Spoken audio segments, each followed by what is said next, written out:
Assalamualaikum warahmatullahi wabarakatuh. Kami dari kelompok 12 yang beranggotakan 3 orang. Perkenalkan, nama saya Ayunanda. Saya Hidayat. Saya Rian Rizkyanda. Pada kesempatan kali ini, kami yang mendapat materi data dan statistika akan membuat alat peraga yang bernama pantik atau papan statistika. Alat dan bahan yang digunakan untuk membuat alat peraga pantik atau papan statistika sebagai berikut. Alatnya berupa pulpen, cutter, dan penggaris. Oke, bahan-bahannya karton, kardus, styrofoam, Lem, origami, selotip, dan plastik unik. Langkah pertama, kita potong kardus menggunakan cutter dan kita lapisi menggunakan karton dan tempelkan menggunakan double tip. And now she won't even spare a passing glance. All just because I rip my pen.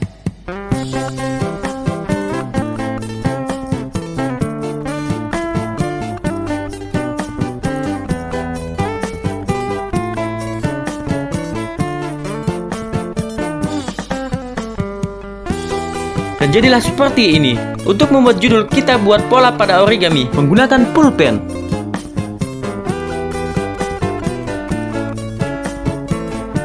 Kemudian kita gunting. Paket Asia.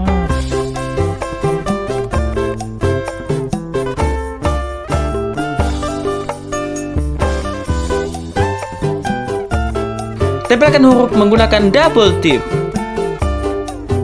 Kemudian potong plastik bening sesuai ukuran menggunakan cutter dan tempelkan menggunakan double tip. Selanjutnya untuk membuat batang data, kita buat menjadi 7 bagian dengan lebar 2 cm dan panjang 18 cm menggunakan penggaris dan cutter.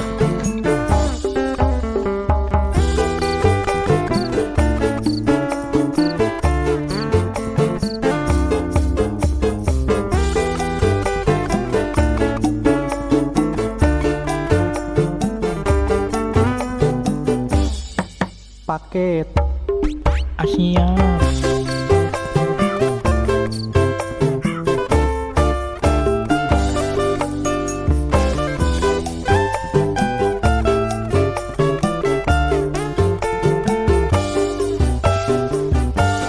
Setelah dipotong, kita lapisi menggunakan origami dan kita tempel menggunakan lem supaya lebih menarik.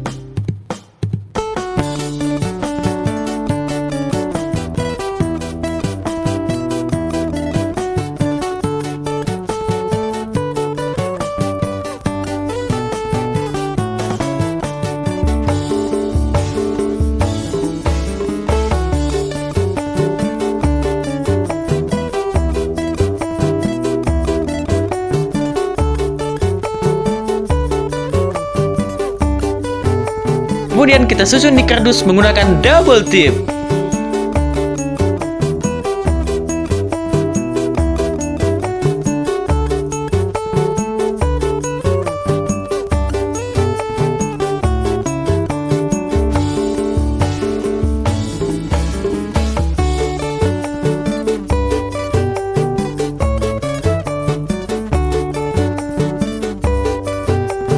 Untuk membuatnya semakin cantik, kita buat bunga menggunakan origami.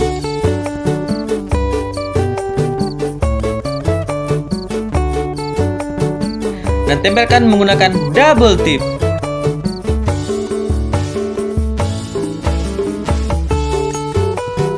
Selanjutnya kita beri garis data menggunakan styrofoam dan tempelkan menggunakan double tip.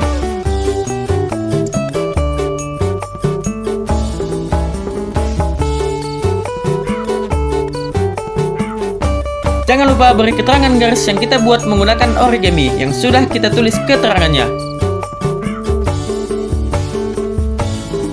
Oke, alat peraga kami sudah jadi.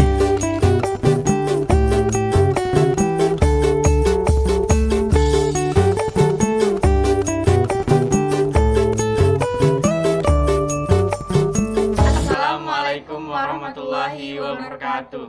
Kami dari kelompok 12 akan menjelaskan materi mengenai data dan statistika sekaligus pengaplikasian alat peraga yang telah kami buat, yaitu Pantik. Assalamualaikum warahmatullahi wabarakatuh. Baiklah, kali ini kami akan membahas mengenai data dan statistika.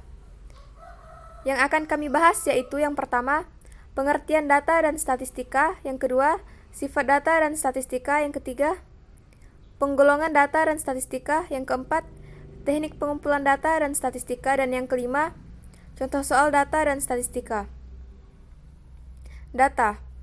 Data merupakan kumpulan datum, di mana datum merupakan data tunggal.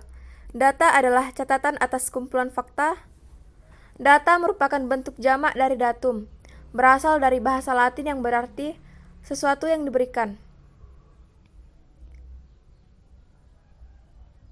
Dalam penggunaan sehari-hari, data juga berarti suatu pernyataan yang diterima secara apa adanya. Pernyataan ini adalah hasil pengukuran atau pengamatan suatu variabel yang bentuknya dapat berupa angka, kata-kata, atau citra. Dengan data, kita mengetahui gambaran perusahaan sekarang, masalah apa yang sedang dihadapi, mengapa terjadi masalah-masalah tersebut, serta bagaimana cara pemecahannya. Orang bilang, speak with data. Bicaralah dengan data agar objektif dan lebih akurat. Statistika. Statistika adalah ilmu pengetahuan yang mempelajari metode yang paling efisien tentang cara-cara pengumpulan, pengolahan, penyajian, serta analisis data. Penarikan kesimpulan serta pembuatan keputusan yang cukup beralasan berdasarkan data dan analisa yang dilakukan. Statistika adalah ilmu yang mempelajari bagaimana merencanakan, mengumpulkan, menganalisis, menginterpretasi, dan mempresentasikan data. Singkatnya, statistika adalah ilmu yang berkenaan dengan data. Sifat data dan statistika. Data statistik adalah data yang berwujud angka. Sebagai data angka, data statistik memiliki beberapa sifat tertentu yaitu: 1. Data statistik memiliki nilai relatif atau nilai semu. 2. Data statistik memiliki nilai nyata atau nilai sebenarnya. 3. Data statistik memiliki batas bawah relatif, batas atas relatif, batas bawah nyata, dan batas atas nyata. 4. Data statistik yang berbentuk data kelompokan memiliki nilai tengah atau titik tengah atau midpoint. 5. Data statistik sebagai data angka. Dalam proses penghitungannya tidak menggunakan sistem desimal atau sistem perpuluhan. 6. Data statistik sebagai data angka dalam proses penghitungan menggunakan sistem pembulatan angka tertentu. Penggolongan data dan statistika. Penggolongannya dibagi menjadi 3, yaitu: yang pertama menurut sifat, yang kedua menurut sumber atau pemerolehan, dan yang ketiga menurut cara penyusunan angka. Saya akan membahas mengenai menurut sifat. Menurut sifat, data dibagi menjadi 2, yaitu data kualitatif dan data kuantitatif. Data kualitatif adalah data yang berbentuk kategori atau atribut, dan data kuantitatif adalah data yang berbentuk bilangan. Data kuantitatif dibagi menjadi 2, yaitu data diskrit dan data kontinu. Data diskrit adalah data yang diperoleh dengan cara menghitung atau membilang, dan data kontinu adalah data yang diperoleh dengan cara mengukur. Menurut sumber atau cara pemerolehan. 1. Data intern. Data intern adalah data yang diperoleh dari dalam objek penelitian itu sendiri. 2. Data ekstern. Data ekstern adalah data yang diperoleh dari luar objek penelitian sebagai bahan pembanding. Data ekstern dibagi menjadi 3 bagian, yaitu: 1. Data primer. Data primer adalah data yang dikumpulkan dan diolah sendiri oleh suatu organisasi serta diperoleh langsung dari objeknya. B. Data sekunder. Data sekunder adalah data yang diperoleh dalam bentuk sudah jadi, sudah dikumpulkan dan diolah oleh pihak lain. Biasanya data itu dicatat dalam bentuk publikasi. C. Data mentah. Data mentah adalah data yang baru dikumpulkan dan belum pernah mengalami pengolahan. Menurut cara penyusunan angka. 1. Data nominal. Data nominal yaitu data statistik yang menyusun angkanya didasarkan atas penggolongan atau klasifikasi tertentu dengan kriteria yang sangat tegas batasannya. Angkanya tidak mempunyai arti hitung. Angka yang diterapkan hanya merupakan simbol atau tanda dari objek yang dianalisis. Kedua adalah data ordinal. Data ordinal yaitu data statistika yang cara menyusun angkanya didasarkan atas urutan kedudukan atau ranking, atau dengan golongan dengan besaran pada setiap kriteria bisa jadi tidak sama, juga memiliki tingkatan besar sampai kecil atau tinggi sampai rendah. 3. Data interval. Data interval yaitu data statistika yang terdapat jarak atau rentang yang sama di antara hal-hal yang sedang diselidiki atau dipersoalkan dan tidak mempunyai angka nol mutlak. 4. Data rasio. Data rasio yang memiliki ciri-ciri dari ketiga golongan tersebut di atas juga memiliki nilai nol murni atau absolut dalam artian secara matematis. Teknik pengumpulan data dan statistika. Tekniknya dibagi menjadi 5, yaitu yang pertama sensus, yang kedua cara random, yang ketiga cara strata, yang keempat cara kuota, dan yang kelima cara sistematik. Yang pertama yaitu sensus. Cara pengumpulan data jika setiap anggota populasi diteliti satu persatu. Sensus adalah pencatatan data secara menyeluruh terhadap elemen yang menjadi objek penelitian. Tanda perkecualian, keuntungan menggunakan hasil yang diperoleh merupakan nilai karakteristik yang sebenarnya, karena sasaran penelitian mencakup keseluruhan objek yang berada dalam populasi. Adapun kelemahannya ialah sensus merupakan cara pengumpulan data yang memakan waktu, tenaga, biaya, dan peralatan. 2. Yaitu cara random.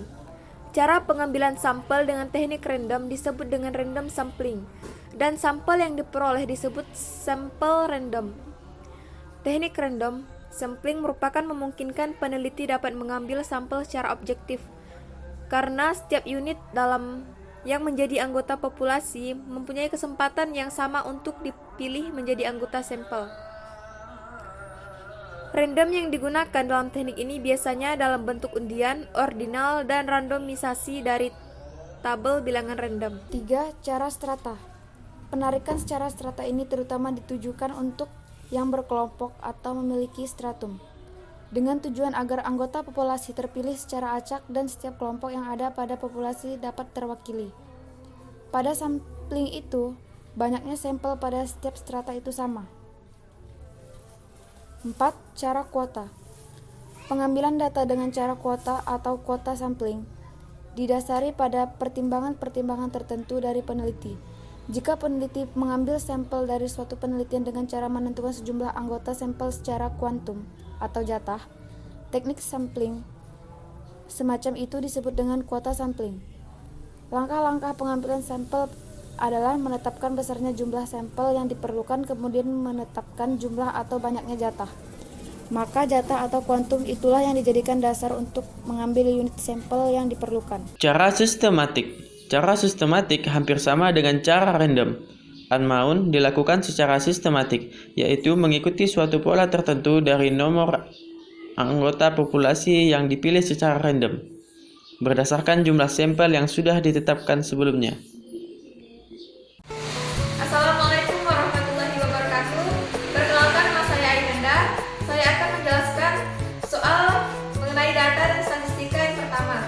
Baiklah, langsung saja ke soal. Dari data tersebut dapat disimpulkan bahwa siswa yang paling tinggi badannya ialah Dani.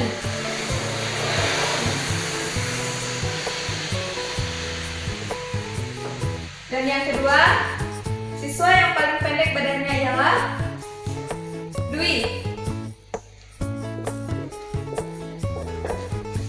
Dan yang terakhir, siswa yang tinggi badannya sama ialah Willy dan Mulan.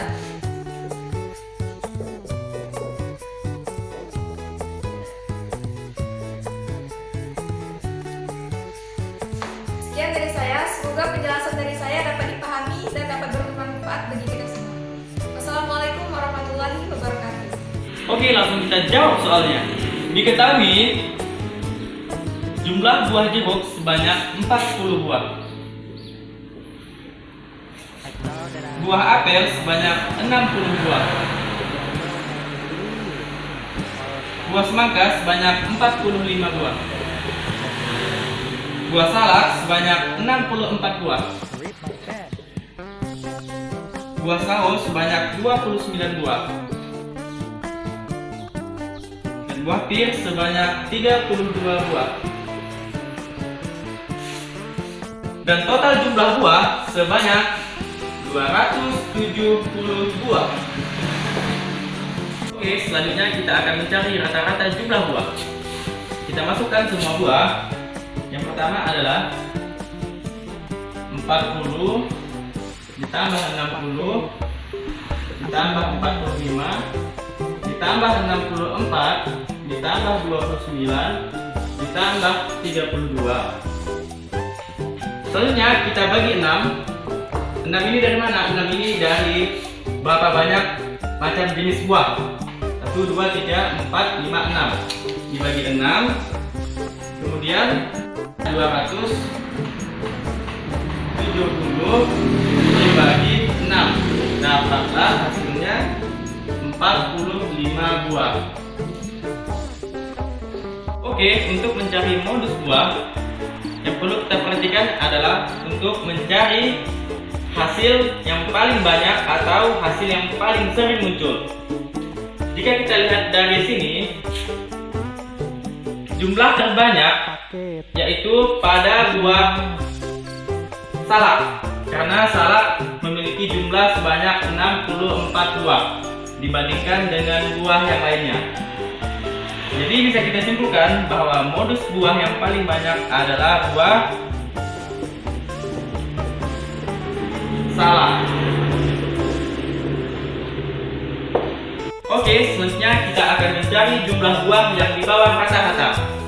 Jadi pada bagian A kita sudah mendapat rata-rata buah, yaitu sebanyak 45. Yang mana di bawah rata-rata, yaitu di bawah 45, yaitu adalah 40, 29, dan juga 32. Yang pertama adalah buah jeruk.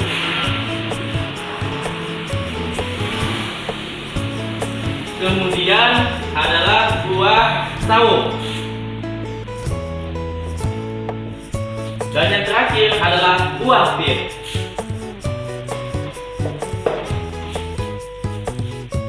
Oke, sekian dari penjelasan saya. Semoga apa yang saya jelaskan bisa dipahami oleh kalian.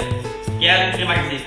Baiklah, untuk soalan terakhir, dari soalan yang telah kita baca tadi, bisa kita simpulkan dengan menuliskan diketahuinya.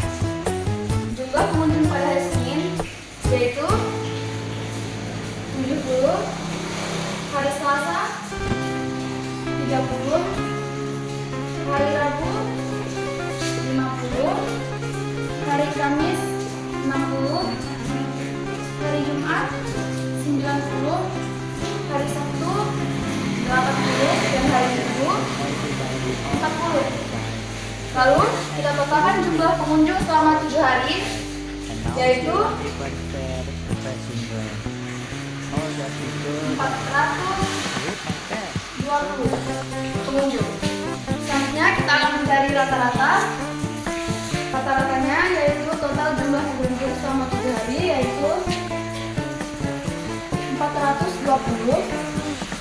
Kita bagi dengan banyaknya hari selama seminggu, yaitu 7 hari. Maka hasilnya adalah 60. Pertanyaan B, pada hari apa kenaikan terendah pengunjung? Bisa kita lihat selisihnya di sini. Dari data yang telah diketahui, dapat kita buat pernyataan sebagai berikut. Dari hari Senin ke Selasa, terjadi penurunan 40 pengunjung. Dari Selasa ke Rabu, naik 20 pengunjung. Dari Rabu ke Kamis, naik 10 pengunjung. Dari Kamis ke Jumat, naik 30 pengunjung.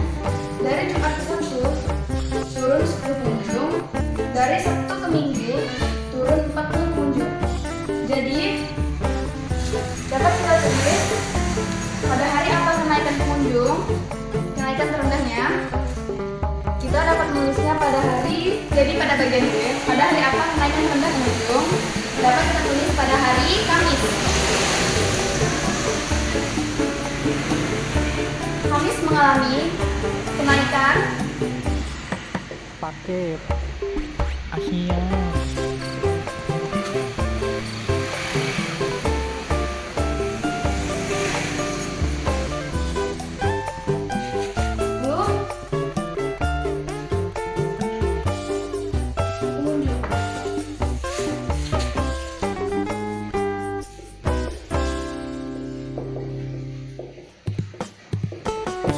Pada bagian C, pada hari apa kenaikan tertinggi pengunjung? Dapat kita tulis pada hari Jumat.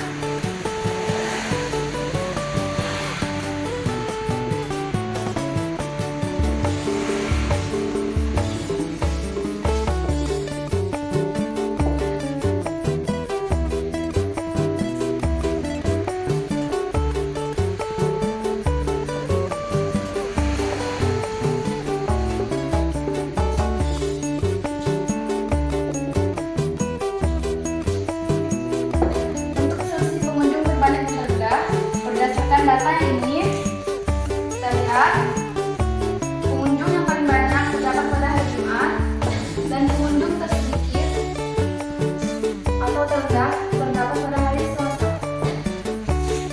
Kita tulis